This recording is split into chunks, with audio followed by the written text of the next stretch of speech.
Pernah nggak sih rugi? Oh, sering. Rugi, ditipu, Oke. ketipu. Udah kamu nggak usah pesantren karena kamu nggak ada potongan kiai katanya. Kenapa tuh? Kenapa alasannya kenapa apa? kata saya itu ya nggak ada Alasannya? potongan kiai.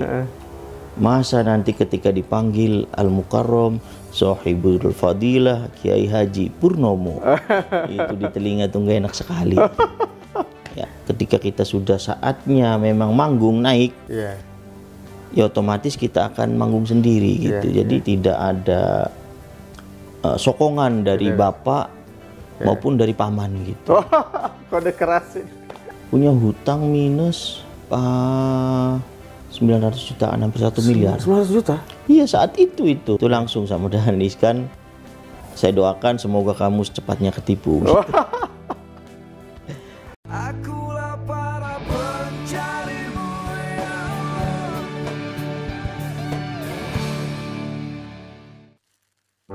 Assalamualaikum warahmatullahi wabarakatuh. Bismillah, alhamdulillah, wassalatu wassalamu ala rasulillah wa ala alihi wa sahbihi wa mawalah. La haula wa la quwata illa billah.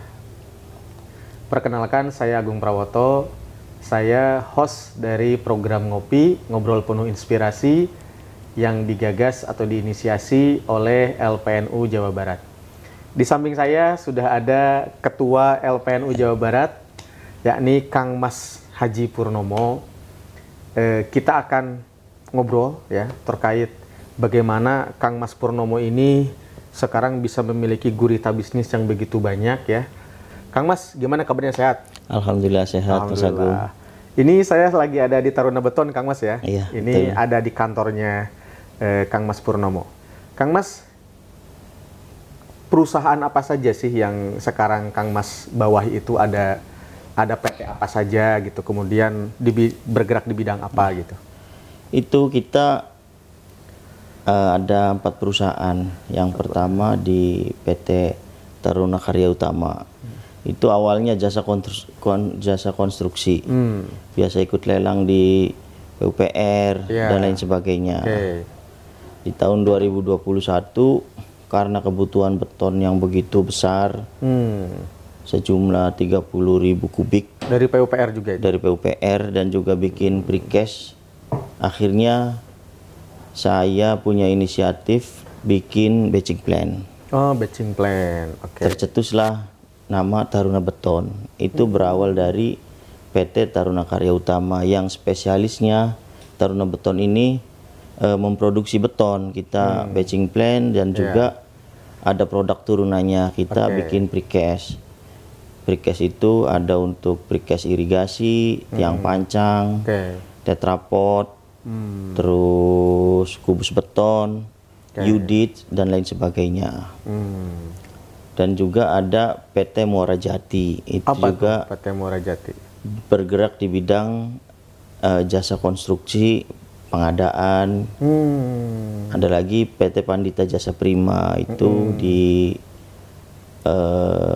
bergerak di pengadaan solar industri. Jadi kita agen BBM Pertamina. Ada lagi di PT Adikarya Putri Pratama. Itu spesialis di Pertamina karena memang kantor kita berdekatan dengan Pertamina ya? Balongan.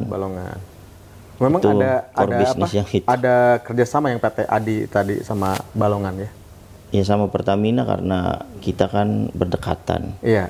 Di Pertamina itu kan ada RU, refinery, ada EP, UPMS dan lain sebagainya. Karena kita bertetangga, berdekatan, jadi ya kita bersinergi gitu, berkolaborasi untuk bisa ikut sama-sama berpartisipasi lah di Pertamina Balongan. Berarti sebenarnya semua core bisnis itu berawal dari PT Taruna Karya Utama tadi ya?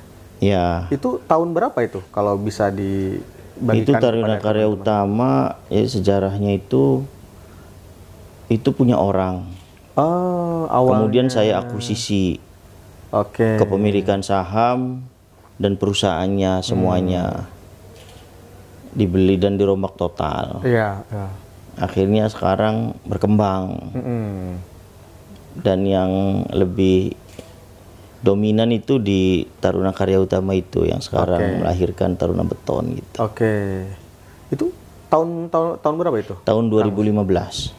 2015 berarti Iya. 8 tahun 9 tahun yang lalu ya. 9 tahun yang lalu betul Mas Oke. Agung. Nah, dari situ kemudian berkembang justru yang sekarang terkenalnya Taruna Betonnya ya sekarang ya. Taruna Betonnya Ah, karena di Indramayu ini proyek itu lagi gencar-gencaran begitu besar. oke. Baik itu proyek PUPR yang di BBWS Cimanuk di Sanggarung maupun Pertamina Balongan, Politama, kemudian ada juga dari proyek pemerintah daerah PUPR, Oke. Pemda. Oke. Itu semuanya mayoritas suplai betonnya dari kita, dari Taruna Beton. Sehingga walaupun usia beton kita Taruna Beton ini Baru masih lah. muda, 3 tahun 2021 ya? 3 tahun, tahun berarti. tapi alhamdulillah omsetnya sudah besar gitu, sudah Oke. banyak. Itu pasirnya kita dapat dari mana itu? Kan beton itu kan campuran ya, itu antara pasir, kemudian ada batu-batu kerikil. Ya, kalau materialnya itu pasir dari Cimalaka, Sumedang. Sumedang. Kalau splitnya itu ada yang dari Palimanan, kemudian juga ada yang dari Marongge, Sumedang juga Sumedang di juga. situ. Kita harus pandai-pandai membaca peluang karena saat pendirian batching plan itu di tahun 2021 yang mana COVID. lagi marak-maraknya COVID itu. Iya. Semua hampir tutup, alhamdulillah kita bisa bertahan bahkan melompat lebih jauh gitu. Oke. Di tengah COVID yang begitu dahsyatnya. Nah, itu suatu hal yang luar biasa ya teman-teman ya. Jadi 2021 tuh orang sedang merangkak mau naik Ya, karena dihajar COVID tahun 2020 ya. Iya, Tapi Pak Ketua bisa langsung ekspansi seperti itu selain yang melatar belakangi karena ada pesanan tadi 30 ribu kubik. ribu kubik, itu apa itu yang bisa melatar belakangi itu kok bisa kepikiran itu gitu? Ya, karena kita kalau sebagai pengusaha itu harus pandai memanfaatkan, membaca peluang gitu, membaca tantangan. Iya. Ketika COVID harus jadi peluang. Peluang apa untuk menghasilkan pundi-pundi rupiah. Oke. Dan juga kalau di dunia usaha itu yang bermain itu feeling. Feeling bisnis itu harus Insting kuat. ya? Insting. Insting ya. Insting atau feeling bisnis. Iya. Seberapapun analisa seseorang sangat matang, Iya. tapi ketika insting atau feeling bisnisnya itu Nggak jalan? tidak match, itu bisnis itu nggak akan jalan. Oh. Dan saat oke, itu oke. feeling bisnis saya mengatakan bisnis batching plan ini akan menggeliat gitu. Oke, Walaupun di tengah-tengah COVID, karena walaupun COVID pembangunan tetap berjalan gitu. Oke. Itu yang kena dampak yang sangat luar biasa itu kan di industri travel gitu, Pariwisata jelas. kemudian industri makanan pada gulung tikar karena kan saat itu ada WFH gitu, ada PPKM, Ya, PSBB, tapi akan tetapi pembangunan ini tetap berjalan sehingga alhamdulillah kita dapat keberkahan itu gitu. Nah, untuk beton sendiri itu pengiriman apakah bisa jauh atau ada durasi pengiriman maksimal harus berapa puluh kilometer Nah, gitu? kalau itu maksimal pengiriman beton itu di 40 kilo. 40 kilo berarti 40 dari kilo Indramayu kemana ya? Dari Indramayu ke Cirebon lah. Cirebon. Kalau ke sana Karena ke ketika Subang ini nggak nyampe nggak? ke Subang terlalu jauh. Terlalu jauh ya. Karena ketika jaraknya ini, jarak tempuhnya ditempuh lebih dari 2 jam itu akan mengurangi kualitas beton itu sendiri. Maka kita batasi untuk jaraknya supaya kualitas ini, spek ini tetap terjaga. Apakah di Indramayu sendiri sebelum ini sudah ada orang yang terjun di dunia perbetonan ini? Sudah banyak. Di Indramayu sendiri tercatat ada 18 batching plan. Dan semuanya itu orang luar. Dari Bandung, dari Jakarta, kemudian ada yang dari Palembang. Saya kira orang satu-satunya yang pengusaha lokal Indramayu itu saya. Oh, oke. Jadi ya sebenarnya walaupun kita orang lokal akan tetapi harus berpikir global gitu, Betul, sehingga kita bisa bersaing di dunia usaha. Oke, oke. Oh, saya kira tadi pas bilang orang luar kirain orang Korea, orang Jepang gitu kirain. Ternyata dari Bandung, Jakarta ya. Ya, Yang ini. dari yang udah perusahaan-perusahaan nasional Nah, gitu. terus itu strateginya gimana tuh? Kita bisa bertahan atau kita bisa merintis ya usaha batching plant ini di tengah sudah maraknya usaha-usaha sejenis. Ini kan menjadi sebuah tantangan. Strategi apa nih yang dilakukan oleh Taruna Beton? Strateginya ya kita dengan sesama pebisnis batching plant kita bersinergi.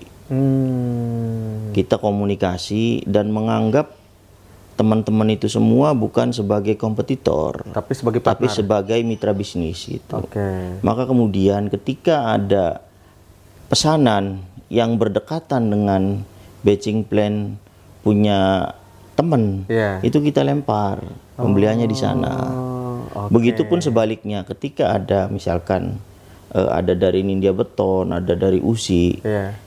yang customernya itu dekat dengan kita, kadang dari beliau itu dilempar ke kita. Oh. Jadi kita bersinergi, karena istilah pepatah orang tua, usaha itu boleh sama, tapi rezeki orang itu Beda-beda. beda-beda. Oke. Jadi jangan takut kita tidak kebagian rezeki gitu. Karena rezeki itu Allah yang atur. Oke, oke, oke. Jadi kita normal aja berjalan gitu, jangan takut kalah saing atau seperti apa. Oke. Jadikan semua yang satu jenis usaha kita ini sebagai mitra, bukan sebagai kompetitor atau Oke, sebagai oke. pesaing. Nah, terus tadi saya dengar-dengar juga sebelum ini kita ngobrol, Kang Mas ini sudah mulai juga merambah ke konstruksi bangunan ya sekarang ya. Ya, Nah itu apa? Apakah sudah ada yang dijalankan atau sedang dijalankan atau baru mulai ini? ini 3 bulan Desember itu 2023.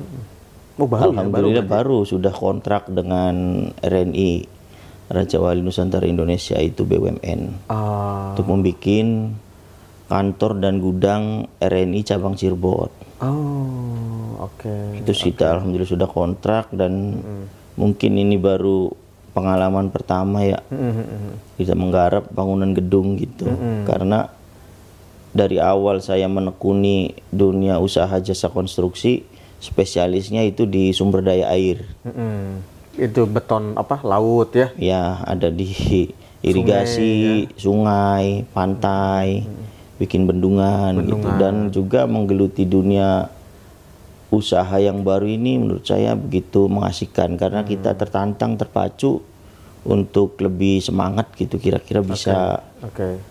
menguasai dunia apa bangunan juga gitu, bangunan gedung. Oh ini langsung bangunan gedung ini ya? Kantor Bangunan ini gedung, langsung, ya. langsung gedung ya? Bangunan gedung, Oke, betul. luar biasa. Kemudian selain konstruksi juga, saya dengar-dengar juga Pak Kang Mas sekarang sudah mulai juga mau merambah ke food ya? Iya, Mau F&B. food, mau ke kuliner lah ibaratnya. Ya. Apa itu? Yang akan dibuka apa gitu? Jadi kita kan core bisnis awal itu kan di jasa konstruksi. Ketika memang sudah settle, itu harus mampu mengembangkan bisnis lain gitu. Yang mana bisnis lain itu terutama di produk turunannya, kayak di solar, kemudian di batching plant. Nah, sekarang itu ketika batching plant ini sudah berjalan dan sudah settle ya katakan, itu kita mulai mencoba bisnis F&B. Saya ada yang franchise gitu, Cooler City Ice Cream and Tea. Oh es krim ya? Ya, Es krim semacam dan- mixu. Oh oke. Itu Cooler City namanya. namanya Cooler City. Dan di sampingnya ada Briling. Oh Birili. Ada Briling juga. Semua perbankan juga bisa tarik tunai di situ. Transaksi ya. Bisa transaksi di situ. Jadi sebagai penunjang fasilitas bisnis F&B tersebut. Dan di belakangnya itu kita bikin Taruna Cafe and Resto. Oh, oke. Jadi dalam satu kawasan di situ, ketika kita bawa anak-anak ditaruh di Cooler City, Iya.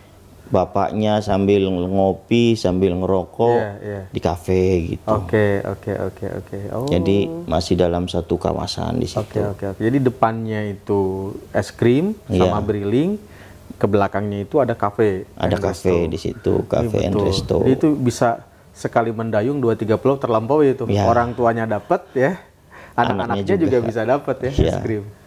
Itu sudah launching atau masih dalam tahap pengerjaan atau Kalau ini di minggu depan itu insya Allah mau launching untuk Cooler City sama Briling. Kalau kafe masih dalam tahap pembangunan Oke. karena berlokasi di tengah kota. Oke. Dan kita juga dalam usaha itu istilahnya ada usaha musiman, kayak project itu usaha musiman. Project ya. Ada kalanya usaha bulanan, Ya. penghasilannya. Ya. Ada lagi usaha harian. Ya, Nah, yang harian ini F&B ini. kayak F&B tersebut. Oke. F&B, Briling juga ya. briling juga, kafe juga. Jadi pemasukannya ini, pendapatannya itu harian, termasuk ini juga Taruna Beton, batching plan itu masuk harian juga. Jadi ketika kita menebar jaring, menebar jala sebanyak-banyaknya, otomatis potensi mendapatkan ikannya itu akan lebih banyak. Lebih banyak. Oke. Jumlah karyawan ada berapa, Kang Mas? Kalau karyawan Dari semua. kantor di sini ada 42 orang. 42 orang. Kalau karyawan lapangan banyak Mas, ada 200-an lah, 200 orang. Dan itu Nah, memang khusus di lapangan. disebar ya? Disebar betul, karena beberapa lokasi pekerjaan, enggak satu pekerjaan gitu.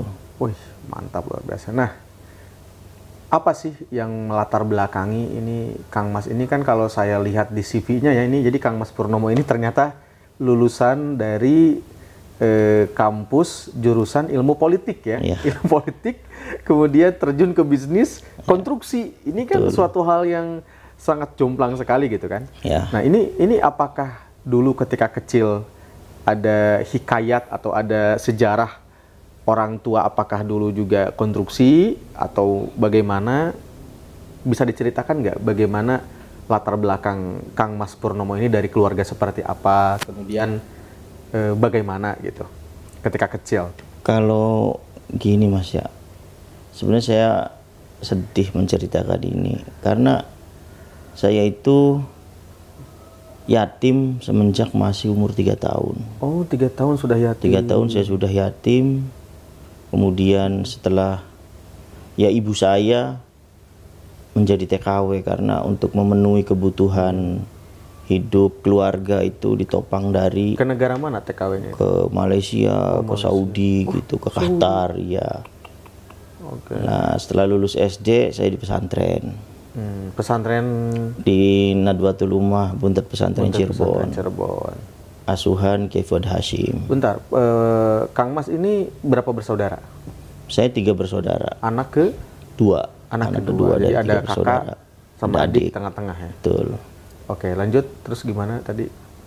Nah, karena saya ini keluarga yang nggak punya, akhirnya ketika mondok itu menjadi khodam kiai. Atau Pak, istilah khodam itu apa? Istilah Barangkali khodam- ada teman-teman yang kurang memahami khodam itu apa? Istilah khodam itu jadi santri yang bantu-bantu di dalam rumahnya kiai. Di situ ngurus putranya kiai, nyapu, ngepel, nyuci baju, Ngapu. supaya tidak membayar uang bulanan. Oke. Jadi kita ini diganti dengan mandiri sejak ya? kecil gitu. Oke. Gimana kita caranya survive gitu, bisa bertahan, bisa mesantren tapi tidak mengeluarkan uang yang terlalu besar gitu. Maka kemudian kita mengabdi, atau istilah di pesantren itu menjadi khodam kiai. Khodam bahasanya ya. Oke. Dan keunggulannya itu kita bisa dapat barokah dari kiai karena langsung praktek. Yang lain itu hanya Teori. belajar teori baik dari sekolah maupun dari pengajian, ngaji utawi iki-iku. Kata iki-iku. Ya sudah biasa di pesantren salaf ya. Iya, iya. Nah kalau khodam itu biasa nerima tamu, biasa ngikut kiai, biasa berinteraksi dengan tamu-tamu dari luar, entah itu dari kalangan pejabat, dari kalangan pengusaha, ataupun dari orang biasa. Jadi kita secara emosional sudah terbiasa berinteraksi atau bersentuhan dengan masyarakat gitu. Nah itu SMP di situ sambil pesantren ya. Ya. SMA di Buntet sama. masih di situ juga. Masih di lanjut. situ. Pas kuliah, ya selesai SMA, saat itu saya izin pamit boyong Oh, izin sama pamit, Pak almarhumlah pimpinan. Kiai Haji Lutfil Hakim. Itu putranya Kiai Fuad Hashim. Saya saat itu memang aktif di forum Bahtul Masail, LBM, dan rasa ingin mendalami ilmu agama itu sangat tinggi. Oh, Sehingga izin pamit boyong untuk meneruskan pesantren di Jawa Timur. Entah di Lirboyo saat itu ya, ataupun di Ploso gitu, ataupun di Tebuireng. Untuk memperdalam lah, karena di Cirebon itu kan hanya sebagai pondasi, Oke. sebagai basic ya. Nah, tapi kata guru saya tidak boleh. Udah kamu nggak usah pesantren, nemenin saya aja, karena kamu nggak ada potongan kiai katanya. Kenapa tuh? Kenapa alasannya kenapa kata saya itu ya nggak ada potongan kiai. Masa nanti ketika dipanggil Al-Mukarram Sohibul Fadilah Kiai Haji Purnomo itu di telinga tuh nggak enak sekali. Ya saya sami'na wa ta'na ya, sudahlah. Terus gimana, udah di sini aja 1 tahun lagi. Itu kata Pak Kiai siapa tadi tuh? Kiai Lutfil Hakim. Lutfi Hakim. Iya, atau orang memanggilnya Abi Aim gitu. Akhirnya saya manut, nambah setahun lagi. Ketika mau boyong lagi, ditahan lagi, jangan. Nggak usah boyong, nambah setahun lagi. Untuk apa? Alasannya apa? Nambah setahun Karena saat itu saya ngasuh putra beliau yang masih kecil, masih kelas 5 SD. Kata beliau, tanggung nanti setelah lulus SD silahkan kamu boyong. Tapi sebelum boyong, saya sambul kuliah tadi di UGJ Universitas Gunung Jati. Kalau dulunya Unswagati. Dengan mengambil jurusan Fakultas Ilmu Sosial dan Politik tadi. Itu jurusan apa? Administrasi Negara. Latar belakangnya ngambil jurusan itu apa itu? Latar belakangnya karena di saat SMA, di samping saya memang jurusannya IPS waktu itu ya, IP 3, IPS 4. Saya aktif suka diskusi dulunya, pelajaran antropologi, ada tata negara waktu itu, sosiologi. Jadi memang saya sangat suka sekali untuk tertarik di politik gitu ya, di pelajaran-pelajaran sosial gitu. Karena laboratorium orang sosial itu masyarakat. Jadi luas, enggak laboratorium IPA hanya satu ruangan gitu. Laboratorium bahasa ya paling komputer dan sebagainya. Kalau orang sosial itu luas sosial gitu ya. Dunia dan seisinya itulah laboratorium kita. Nah terus setelah tadi ditahan untuk tidak boyong, tadi kan ditahan setahun lagi sambil kuliah itu. Betul. Itu tetap asli setahun lagi atau setahun lagi, asli setahun lagi. Begitu 1 tahun kita baru diperbolehkan boyong. Nah itu kita langsung pulang ke rumah, ke Indramayu? Enggak, saat itu enggak langsung pulang karena saya kuliah di Cirebon. Di Cirebon, jadi boyong kuliah sambil usaha. Saat itu buka counter HP. Waktu kuliah itu? Waktu kuliah, kemudian jual HP second, jual buku. Bentar, itu modal awal dari mana itu? Itu modal awal ya, saya nggak punya modal ya, modal kepercayaan aja. Kita kerjasama dengan saudara, dengan teman gitu. Ada yang modalin, saya presentasikan, ini saya bisnis seperti ini, dengan modal sekian gitu bisa dapat keuntungan sekian. Oke. Itu modal yang modal kepercayaan dari awal. Oke. Nah itu usaha itu sukses atau tidak tuh? Usaha konter tadi kayak buku itu. Alhamdulillah usaha konter sukses ya. Artinya berjalan dengan baik dan bisa Membiayai memenuhi kebutuhan sehari-hari untuk sekedar makan, biaya kuliah. Karena saya kan dari kecil sudah mandiri. Begitu kuliah pun ya tidak disokong oleh dana dari orang tua gitu. Karena ya mandiri, ikut organisasi, jadi ketua BEM saat itu. Saya jadi ketua BEM termuda. BEM fakultas. Oke. Di saat semester 2 itu mendobrak kebiasaan lama yang tadinya senioritas. Ketua BEM itu minimal semester 3, semester 4 ya, semester 4. Sekarang semester 2 boleh. Karena sebagus apapun aturan, ketika memang tidak pas diterapkan untuk sekarang, itu perlu direvisi. Orang Al-Quran aja ada nasakh, ada mansuh, apalagi itu hanya sekedar peraturan kampus. Karena ada ART organisasi ya, bisa dirubah itu. Karena teori kepemimpinan itu tidak berdasarkan umur, tidak berdasarkan senior ataupun junior, tapi bagaimana caranya bisa menggerakkan organisasi, bisa menggerakkan orang-orang yang ada di dalamnya untuk mencapai tujuan yang telah ditentukan bersama. Itulah organisasi gitu. Selain di BEM, aktif di organisasi ekstra tidak waktu kuliah? Waktu kuliah tidak aktif di ekstra. Pernah aktif di ekstra. Di ini Serikat Mahasiswa Indonesia, karena lebih aktif di diskusi-diskusinya. Serikat Mahasiswa Indonesia. Iya. Di kampus itu ada organisasi ekstranya itu? Ada, tapi nggak populer gitu. Karena kita lebih populer apa dulu selain itu? Ya, yang populer kan ada PMI, HMI, GMI dan sebagainya lah. Tapi saya tidak, karena waktu luang saya digunakan untuk berbisnis, untuk usaha, sering mengikuti seminar-seminar, pelatihan-pelatihan gitu, sehingga sudah tercetak mindsetnya itu gimana caranya kita jadi pengusaha. Dan memang saat SMA pun saya sudah berpikir, tidak ada pikiran ingin jadi pegawai negeri ataupun jadi pegawai-pegawai di pemerintahan gitu. Saya pengen wira swasta, karena dari segi waktu kita tidak terkungkung oleh waktu, tidak diatur oleh aturan-aturan gitu. Kita bisa leluasa memanage waktu. Maka kemudian yang paling efektif adalah berbisnis. Emang dulu ketika kuliah sambil bisnis itu, kalau boleh tahu, berapa sih omsetnya ketika itu dulu, pada masa itu omsetnya berapa sih jualan pulsa itu? Pada masa itu ya paling sehari itu 300.000 gitu omsetnya. Tahun berapa itu kalau masih? Tahun 2008.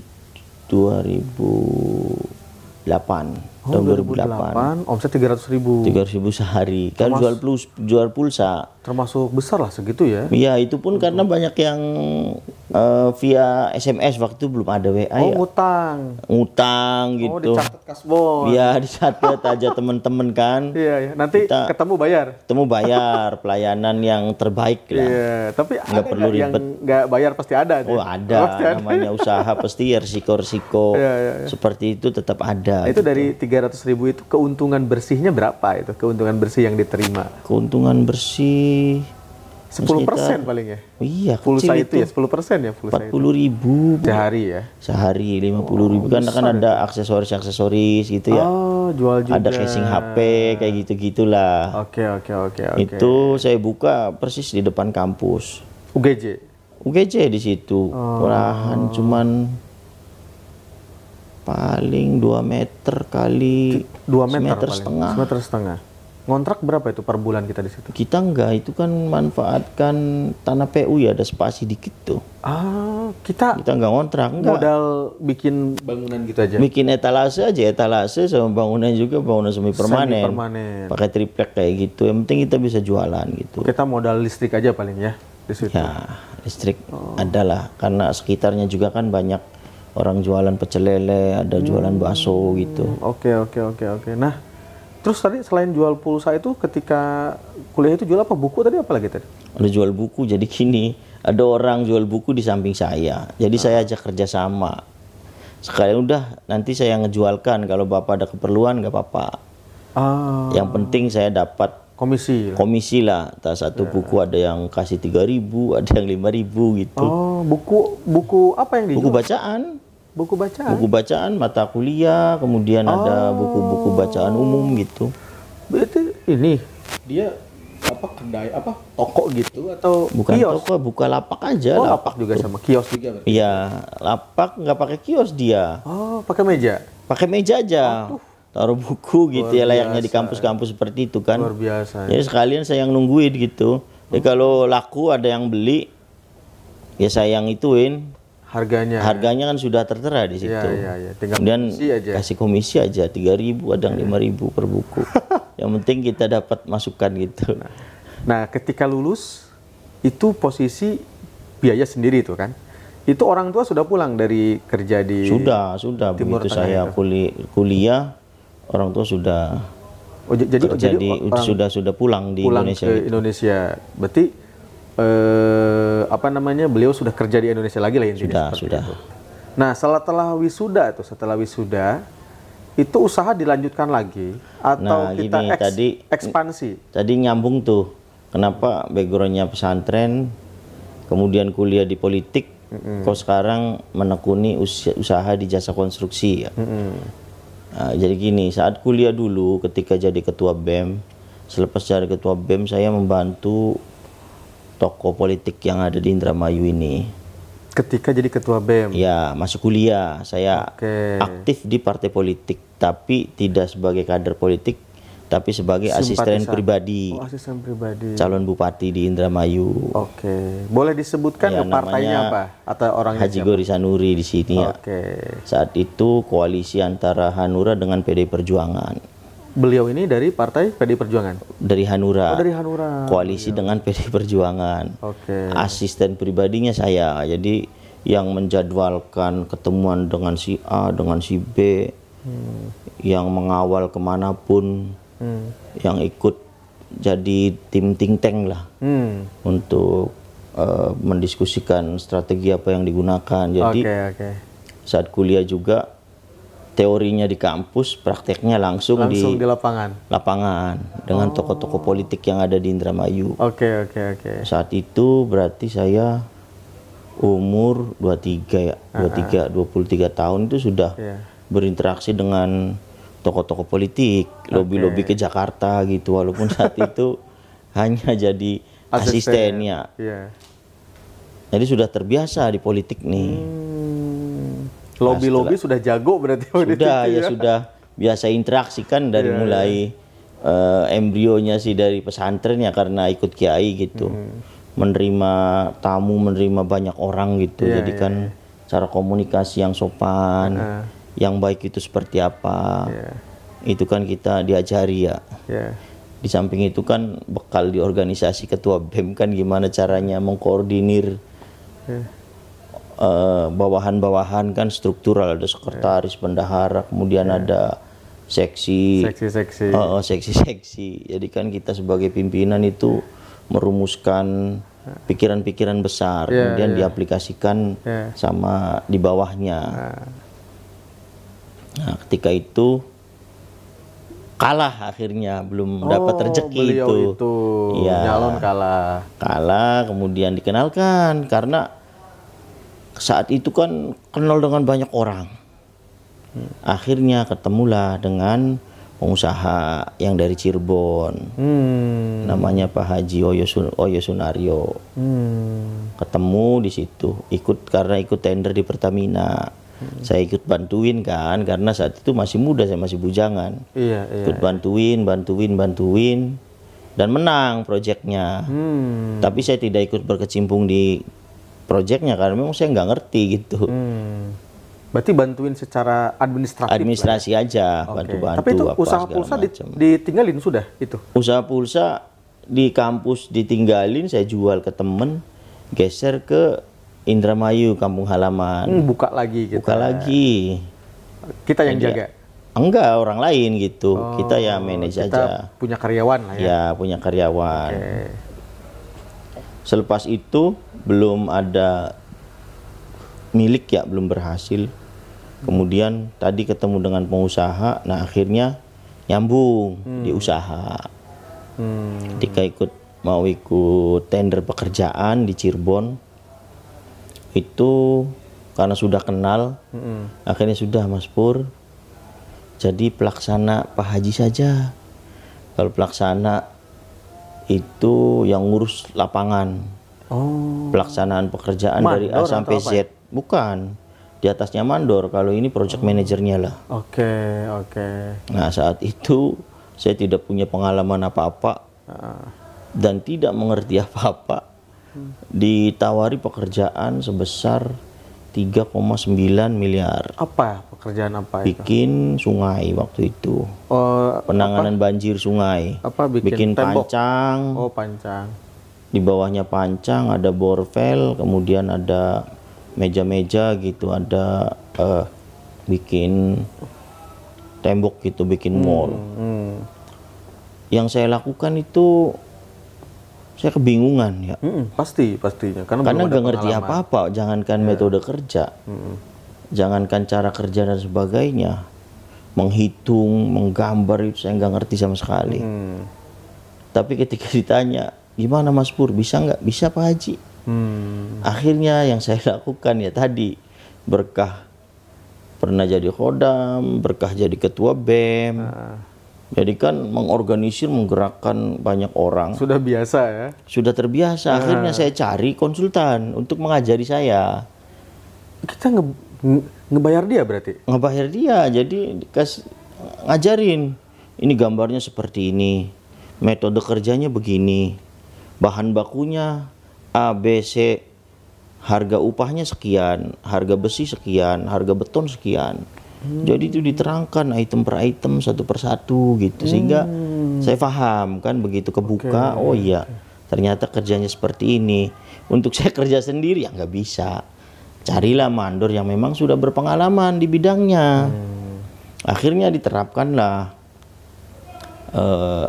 ada mandornya, ada yang bagian ngitung, ada yang bagian ngegambar, ada yang bagian surveyor gitu ya, pengukuran, ada yang bagian pengadaan. Jadi kan karena kita di organisasi itu sudah biasa mengorganisir banyak orang sesuai dengan kemampuannya, nah, model dari situ nih kita bisa menggerakkan suatu pekerjaan gitu, proyek. Walaupun saya basicnya bukan orang teknik sipil gitu, tapi saya sederhananya bupati ataupun presiden itu tidak akan menguasai seluruh keilmuan atau seluruh bidang, akan tetapi ada staf ahli lah. Iya, betul. Staf ahli hukum, ada staf ahli bidang pembangunan, ada staf ahli bidang sosial gitu, ada yang kesehatan. Betul. Itu orang lain bisa, saya terpacu, kenapa kita tidak bisa gitu. Iya. Yang penting intinya satu, kita mau belajar dan mempunyai semangat dan kedisiplinan yang tinggi gitu. Nah itu dari proyek pertama itu sukses ya? Sukses, alhamdulillah. Sukses. Terus kemudian dari situ terus mulailah berkembang lagi dengan Pak Haji itu. Dengan Pak Haji itu sampai sekarang. Oh, alhamdulillah. Walaupun saya sudah mandiri, tetap aja. Dengan beliau hubungan masih baik, disupport juga pekerjaannya, dan jadi ketika kita punya cita-cita, punya angan-angan, saya saat itu tidak punya pekerjaan ya, belum punya pekerjaan kan, dikasih pekerjaan, tetapi saya juga berdoa kepada sang pemilik alam semesta, pada Allah. pada Allah Subhanahu wa taala. Kira-kira dikasih kerjaan juga dikasih modalnya. Oh, Kemudian sama si bos ini kerjaan dikasih, modal dikasih. Oh, Jadi saya tidak perlu repot-repot untuk memikirkan modal yang begitu besar gitu. iya, iya, iya. Tidak perlu repot-repot nyari pekerjaan karena sudah dikasih. Iya, iya. Yang penting satu, modal saya ada modal kejujuran. Iya, iya. Kejujuran, kita tanggung jawab, Iya. bisa menyelesaikan Oke. tugas-tugas ataupun amanah-amanah yang diberikan dari bos-bos gitu, sehingga kita alhamdulillah sampai sekarang bisa eksis gitu. Nah, berarti Taruna Karya Utama ini kan diakuisisi itu tadi. Apakah diakuisisi dari Pak Haji ini? Bukan, itu dari orang lain. dari orang lain. Hmm, Diakuisisi karena yang senior-senior ini sudah enggak di project lagi. sudah pensiun lah ibaratnya. Ya, Sudah pensiun. akhirnya yang muda-muda ini kan maju nih. Ya. Itu proses itu tidak ada di perkuliahan. Iya, iya, iya. Karena kan itu pergolakannya luar biasa, apalagi urusan usaha. Betul, betul. Jadi kita harus sabar, kita juga harus pakai etika. Di usaha itu etika, komitmen, dan kebersamaan. Betul, betul. Karena ketika itu tidak diterapkan, usaha kita akan kehambat gitu. Oke, oke. Karena pada saatnya ibaratnya kalau kata orang si gilir gumanti ya. Apa Jadi setiap orang ada masanya. Oh, setiap masa ada orangnya. Setiap masa ada orangnya. Oke. Jadi nanti juga saya niati hitung belajar lah. Iya, Ketika kita sudah saatnya memang manggung naik, iya. ya otomatis kita akan manggung sendiri gitu. Jadi tidak ada sokongan dari bapak maupun dari paman gitu. Oh, kode kerasin. Kode kerasin. Jadi memang saya mandiri, menapaki tangga itu Sendiri ya. dari ibarat menghitung itu dari 0, 1, 2, 3, 4, 5 dan seterusnya. Iya. Bukan kalau dari paman kan dari 1 loncat ke 5, Iya. dari 5 loncat ke 9 gitu, loncat lagi ke 15, sehingga ada beberapa tangga yang memang tidak dilalui gitu. Betul, betul. Tidak komprehensif lah ya. Iya. Tidak menyeluruh ya. Kita tidak bisa minta dari rahim siapa kita dilahirkan. Betul, betul. Akan tetapi semua orang punya kesempatan yang sama untuk meraih kesuksesan. Ya, oke, oke. Nah, itu dari Pak Haji itu awal tahun berapa tuh? Awal pertama dapat proyek? 2012. 2012. Selepas lulus kuliah. Lulus kuliah 2012 dapat proyek itu, kemudian 2015 mengakuisisi perusahaan Taruna Karya Utama itu ya? Betul Ya. kan? Berarti kan dari pertama dapat proyek mengakuisisi 3 tahun ya. Waktu itu 3 tahun itu kita tanpa perusahaan masih nempel ke Pak Haji berarti ya? Iya, Pandita dulu 2014 saya begitu baru nikah bikin perusahaan namanya Pandita Jasa Prima. Oh, justru Pandita dulu Iya. sebelum Taruna Karya Sebelum Utama yang lainnya ini. ya. Kalau TKU Muara Jati itu tadi mengakuisisi dari senior-senior lah yang sudah Oke. tidak berkecimpung di proyek lagi gitu. Oke, oke, oke. Nah, kita kan dengar yang manis-manis terus teman-teman ya, dengar kesuksesan, menapaki ya. Pernah nggak sih rugi? Oh, sering. Rugi, ditipu, Oke. ketipu. Kita sudah Beda ya, terbiasa. ditipu sama ketipu beda ya? Beda. Coba Ditipu, contohnya apa nih? Contohnya apa nih? Pak Ayo, Kang Mas, kita ngopi dulu Siap. nih.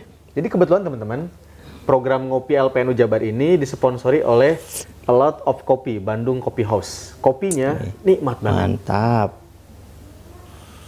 Gimana Pak Ketua? Mantap. Wih, Nah. luar biasa. Ini kopinya sangat berasa sekali. Jadi ini kopi asli ya, Ini tidak kopi ada campuran premium ini. apapun ya. Nah, selain itu juga program kita disokong juga oleh Taruna Beton ya, oleh Kang Mas, kemudian oleh Jaket Keren, Cool and Calm, kemudian Harmonis Computer, Nih. kemudian ada juga NU Mineral ya. Jadi Mantap. kalau mau minum, pingin sehat, minum Ari NU Mineral gitu. Baik, jadi tadi gimana Pak Ketua? Lanjutkan. Dari awal-awal saya menikah 2013 itu saya jatuh sejatuh-jatuhnya. Awal menikah itu. Iya, megang project rugi. Karena banyak faktor lah ya. Oke. Faktor utama itu dari internal. Oke. Ada salah satu orang kepercayaan kita yang tidak amanah, tidak jujur gitu. Oh. Sehingga saat itu ibarat pemain tinju, kita masih pakai helm nih. Iya, iya. Udah kepukul dengan hentakan yang sangat kuat gitu, sehingga kita jatuh. Itu kalau dinominalkan bisa dikatakan nggak berapa nominal Besar kerugian? itu saat itu saya punya hutang minus 900 jutaan, hampir 1 miliar. 900 juta? Iya, saat itu. Tapi saya tetap tanggung jawab. Walaupun saya agunan nggak punya, aset juga belum punya. Karena saat pertama kali baru menikah, saya tidak dibawai bekal dari orang tua maupun istri saya juga tidak dibawai bekal dari mertua gitu. Bekal doa dari orang tua. Hanya bekal doa yang tulus, Oke. melangitkan doa-doa gitu. Sehingga memang kita benar-benar sama istri ini berusaha dari nol gitu. Itu gimana itu istri Kang Mas dulu gimana itu ketika baru aja Waduh, nikah sangat langsung shock punya hutang sekali 100 juta itu gimana itu? Sangat shock sekali kan, kaget ya. Iya. Kan saya juga namanya orang baru menikah kan. Iya, iya, iya. Chemistry-nya kan dalam perjalanan itu masih belum Iya. Masih belum klop bener lah. ya, Iya, masih belum saling klop memahami sekali. kan ya. Iya. Ini kita orang berumah tangga itu seperti apa sih? Iya, iya, iya. Akhirnya kita tata bersama. Hmm. Hutang-hutang itu walaupun banyak tapi kita tanggung jawab. Kita Oke. selesaikan sedikit demi sedikit, satu persatu diberesi gitu. Oke, oke. Sehingga ya pada akhirnya kita alhamdulillah selesai gitu. Itu jarak berapa tahun itu bisa selesai Itu itu? bisa selesai 900 itu juta itu. 2015 itu sudah selesai. 2 tahun berarti ya. 2 tahun. Berarti alhamdulillah beruntung ya, meskipun kondisi seperti itu masih ada orang yang percaya memberikan proyek, memodali. Ya karena saya tidak membuat cacat gitu Oke. dengan orang, walaupun kita rugi, walaupun kerjaan itu banyak kendala, kena hujan, kena alam yang begitu dahsyat ya, tapi kita tetap tanggung jawab. Nah, itu kan hutang nih 900 juta. Ya. Nah, orang yang dihutanginya apakah Pak Haji yang di awal itu atau Bukan. beda lagi ini? Beda lagi, ada beberapa orang kan, ada yang kita minjem uang ke saudara gitu, ada yang istilahnya supplier belum dibayar gitu, macem-macem lah, banyak gitu. Tapi mereka ini percayalah ke ya, Kang iya, Mas bisa. iya, kita bisa- tetap dihadapi gitu. Oke, oke. Walaupun pahit tapi tetap dihadapi gitulah. Untung dibantu sama istri, jadi yang urgent-urgent nih segera ditutup gitu. Artinya ada yang utang itu kan berbunga, Iya. yang bunganya gede ditutup duluan gitu, yang bunganya agak kecil baru berikutnya skala prioritas tuh. Oh, berarti istri itu betul-betul ya membantu ketika perintisan Sangat dari membantu nol itu ya karena sampai sekarang ya, luar biasa. kelemahan kita kan sebagai laki-laki ya, di administrasi itu tidak tertib gitu, Kurang rapih lah. kurang rapi. Kalau perempuan kan istri, semua pencatatan itu tercatat semua, dibukukan semua, sehingga termanage dengan baik gitu. Kalau ibaratnya kalau perempuan itu teman-teman ya, kalau ngelola uang itu ya di satu saku. Iya, Kalau laki-laki nggak nyimpan di sini satu, sini Iya. satu, sini satu, sini satu. Kadang-kadang lupa tuh di mana uangnya. iya. Kadang masuk saku kanan, ngambil saku kiri gitu kan. Oke, jadi setelah itu, nah setelah itu kerugian, kemudian tadi pernah nggak rugi lagi atau ketipu atau ditipu lagi? Itu tiap tahun, hampir tiap tahun Tiap saya tahun ada ya? ada aja. Yang nipu ada, yang rugi project juga ada. Jadi misalnya dari setahun nih saya megang 5 paket. Iya. Ini tidak 5-5-nya semua untung semua. Ini kadang Oke. ada aja salah satunya. Yang loss. Yang loss ya. Oke. Yang rugi sih banyak faktor lah ya. Kadang harganya memang tidak masuk. Iya, iya, iya. Kadang ada kenaikan harga besi yang tadinya 9.000 saat perang Rusia sama Ukraina tuh jadi 13.000 gitu. Sedangkan kita sudah kontrak tuh. Signifikan ya naiknya. Akhirnya kan kita rugi. Oke, oke, oke. Tapi ya namanya usaha, ibaratnya ini rugi, ini untung, ini rugi, ini untung, ini untung. Yang penting akumulasi akhir tiap tahunnya itu bisa plus gitu, bisa ada margin. Berarti memang sesuai yang disampaikan oleh Dahlan Iskan ya, waktu Kang Ya. Mas waktu itu cerita. Gimana tuh? Dahlan ini kan ceritanya gimana tuh waktu itu? Dan itu semua peserta ditanyain. Ini peserta apa ini? Peserta sekolah CEO. Jadi yang sekolah itu CEO, ada founder, ada juga owner gitu. Owner perusahaan ya. Itu ketika ditanyain, kamu pernah rugi nggak? Kamu pernah ketipu nggak? Gitu. Ketika ada yang jawab, saya belum pernah ketipu, itu langsung sama Dahlan Iskan, saya doakan semoga kamu secepatnya ketipu. Gitu. Karena belum dikatakan pengusaha sejati sebelum ditipu. Artinya ketika bedanya pengusaha dengan bukan pengusaha, ketika pengusaha ketipu, jatuh, bangun lagi. Betul. Jatuh, bangun lagi. Ketika kita jatuh, tidak bangun-bangun, ya sudah, karir kita selesai. Tapi ketika kita jatuh bangun, dan pada akhirnya kita akan melejit gitu. Itu yang terakhir itu kan. Dan memang itu saya untungnya jatuhnya itu di awal gitu. Jadi belum tinggi, jatuh, jadi jatuhnya nggak terlalu sakit. Yang sakit itu ketika sudah tinggi, kemudian jatuh, nyungsep itu bangun laginya susah. Jadi intinya mungkin sekarang tetap juga merasakan kerugian-kerugian, tapi karena sudah dulu pernah ngalamin berat gitu ya, sekarang jadi terasa ringan lah ya, seperti biasa ya, meskipun itu tetap rugi ya, tetap namanya sebuah hal yang negatif gitu ya. Ya usaha itu kan yang dilihat itu bukan keuntungannya saja kan, tetapi resiko. Kalau kita berkacamatanya dari resiko itu bisa resiko untung, juga bisa resiko rugi juga.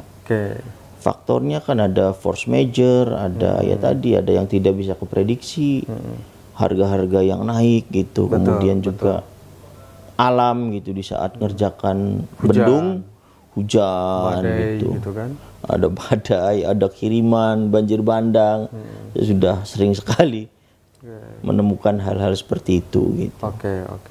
Sehingga ya ketika menemukan hal tersebut sudah tidak kaget gitu. Sudah terbiasa. Nah, kemudian selain dari itu semua, Kang Mas ini juga aktif ya di LPNU. Ini motivasinya apa sih? Aktif di LPNU, apalagi sekarang memegang jabatan yang begitu penting sebagai ketua. Jadi istilahnya kita sebagai santri di NU itu bentuknya pengabdian. Bagaimana caranya kita berkhidmah, menghidupkan organisasi. Istilahnya kita ngasih makan kucing, yang bertelur itu ayam. Di organisasi memang kita keluar uang, baik itu untuk transport, operasional, kegiatan-kegiatan. Akan tetapi telurnya dari ayam, ayamnya dari mana? Itu kan hanya istilah, yaitu dari usaha-usaha kita. Karena dengan berkhidmah kita mendapatkan berkah dari para muassis ulama NU, sehingga usaha kita semakin maju, semakin berkembang, semakin maju, semakin berkembang. Dan juga kita kan begitu banyak saudara, banyak temen gitu, sama pebisnis atau pengusaha nyambung. Itu ada aja di situ nilai rezekinya dari situ. Walaupun dari sisi organisasi ya, namanya ketua itu sebagai ujung tombak dan ujung tombok gitu. Sudah biasa kan, tetapi ketika kita menjalannya dengan ikhlas, itu rezeki dari usaha kita itu akan mengalir dengan deras, laksana hujan. Nah kembali ke Taruna Beton, Kang Mas, sebelum kita tutup lah ya, orang kalau pingin tahu nih ada produk apa aja sih di Taruna Beton ini, kemudian ingin tahu tentang informasi tentang perusahaan Taruna Beton ini bisa diakses di mana ini? Ini kalau untuk Taruna Beton bisa diakses di web www.tarunabeton.com. Websitenya ya. Websitenya di samping produk beton, batching plant itu kita juga ada produk-produk precast, ada Udit, kemudian ada tetrapod untuk di breakwater pemecah gelombang. Ada kubus beton, kemudian ada pancang gitu untuk tiang pancang, spoon pel gitu, dan produk-produk yang lainnya. Jadi ketika ada orang butuh ngomong ke kita, nanti kita diskusikan, ketika bisa ya kita penuhi. Karena Taruna Beton ini sekarang tergabung dalam organisasi AP3I. Apa itu AP3I? Asosiasi Pengusaha Beton Pracetak dan Prategang Indonesia. Jadi anggotanya nggak banyak, hanya 30 perusahaan, baru 30 perusahaan se-Indonesia. Dan mayoritas didominasi oleh BUMN, ada Abi Praya Beton, ada Adi Persada Beton, yang dari Adikarya ada Advika Beton, ada Pionir dan sebagainya lah, yang perusahaan-perusahaan besar. Yang perusahaan dari kampung dan masih merintis itu hanya Taruna Beton gitu. Tapi kita termotivasi bagaimana caranya perusahaan ini bisa scale up bisnisnya supaya berkembang menjadi perusahaan yang besar gitu. Maka kita harus bergabung dan mengikuti komunitas perusahaan-perusahaan besar juga gitu.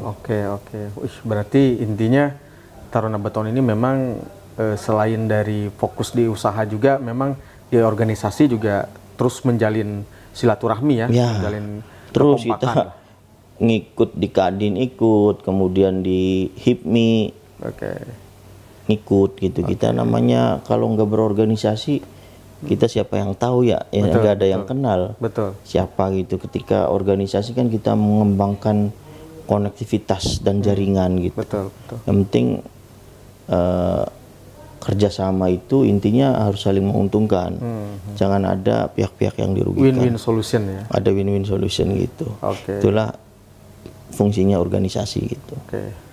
Baik, berarti teman-teman luar biasa ya. Ini perjalanan hidup dari sang raja beton Indonesia ya, dari Kang Mas Purnomo. Tadi apabila teman-teman ingin mengetahui produk-produk apa saja yang ada di Taruna Beton ini atau di Taruna Karya Utama ini, bisa mengakses website www.tarunabeton.com ataupun Instagram ada ya? Instagram ada, dan juga channel YouTube juga ada. Ya. Jadi nanti teman-teman bisa melihat proyek-proyek yang telah dilakukan oleh Taruna Beton juga di channel YouTube ada, nanti akan di-upload ya.